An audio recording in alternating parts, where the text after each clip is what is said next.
News 29 Maharashtra, तुमच्या आवाजाची, तुमच्या हक्काची बातमी. भक्तिमय वातावरणात कोपरी खुर्द येथे ग्राम जयंती सोहळा संपन्न. राष्ट्रसंतांच्या विचारांनी अवघे गाव भारावले.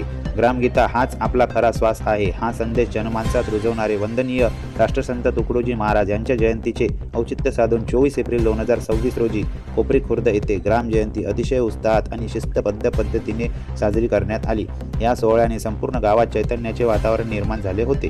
कार्यक्रमाची सुरुवात पहाटे 6 वाजता अत्यंत मंगलमय वातावरणात झाली. जिल्हा परिषद उच्च प्राथमिक मराठी शाळेचे विद्यार्थी, गावातील नागरिक आणि भजनी मंडळांच्या सहभागातून गावातून रामधून काढण्यात आली.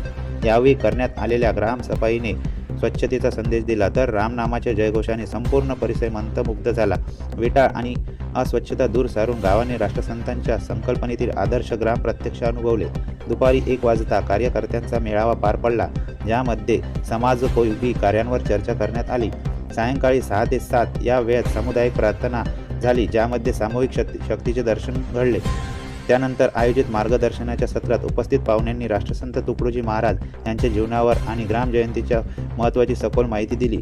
या वैचारिक मेजवानीनंतर राष्ट्रीय कीर्तनकार योगेश महाराज भाडुमरीकर यांचे कीर्तन झाले. त्यांच्या सुमधुर वाणीतून आणि रसायन निरूपणातून श्रोते भक्तिरसात न्हाऊन निघाले.